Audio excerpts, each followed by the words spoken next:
Shalom. Jews and Italians seem to look alike. I get that quite a bit, that people think, I thought you are Italian. I have Jewish roots. I'm a Messianic Jew. But I get that quite a bit. And I wondered, why is that? There must be more Italians that people think of them that they're Jews and vice versa. Well, my theory is following, people. Bear with me as it makes sense. I visited Italy lately. And you can watch in my previous video about Italy what I think of it. There's a lot of idolatry, statues of Mary, worship of Mary, while it is not written nowhere in the Bible to do so.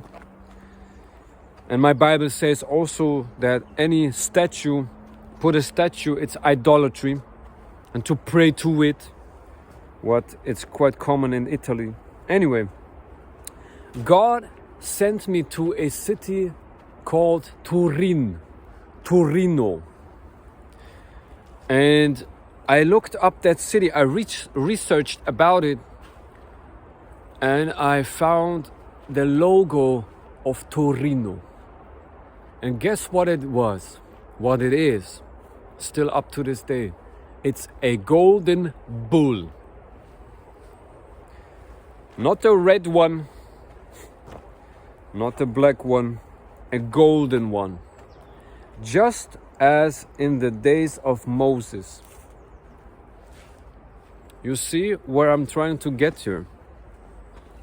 If not, let me explain. I believe that Italians are actually the Jews that were with Moses, but those continued to live in their wicked ways, and they went to Italy. I'm not a history expert, and to be honest, I don't believe every history that has been made. But I try to use my common sense and my logic.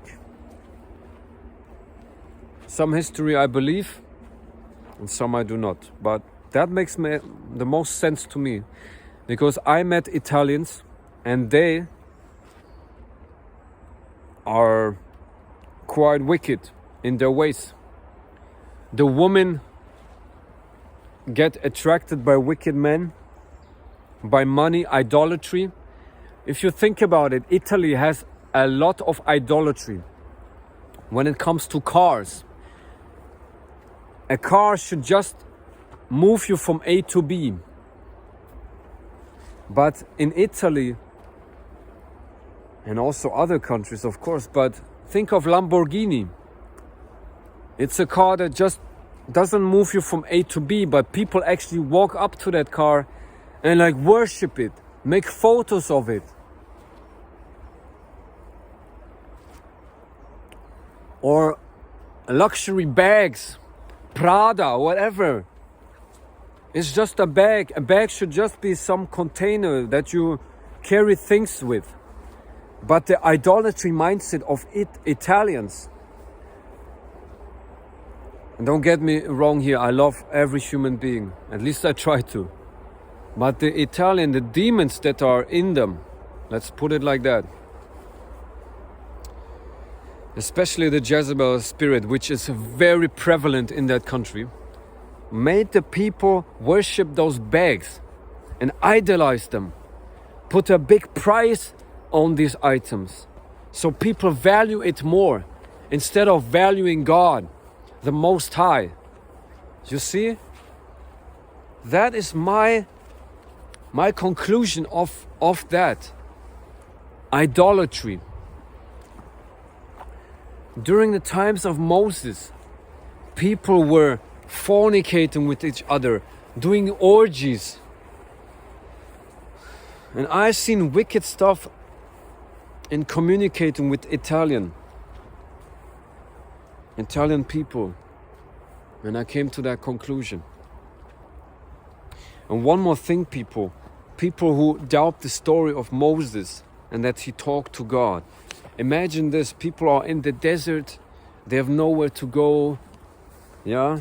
They have to follow blindly God or Moses. And they were doing all kinds of wicked things. Orgies.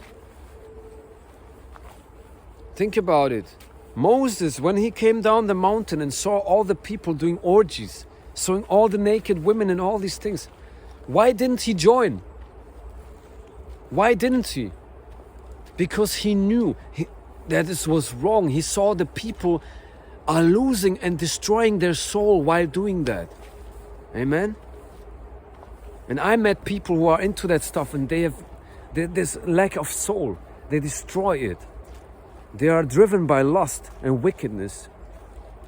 Because people that do these things, it's just not orgies. They also are into other weird things. You understand? Because the Jezebel and other demons make them fall into the pit more and more, trying to impress other people, trying to be more evil than the other one. And that is a spiral that continues to go down. Amen? So, there's just one more thing to add. What do you think about it? It makes a lot of sense to me. Now, I'm not saying that the Israelis that are in modern day Israel are like the ones that are holy. I'm not saying that. This country is very wicked. It's more nationalism than Judaism. And, they reject Jesus Christ, most of them, so that's also not good. He is the way, He is the truth, and He is the life. So, amen. So be blessed in Jesus Christ's mighty name. Amen.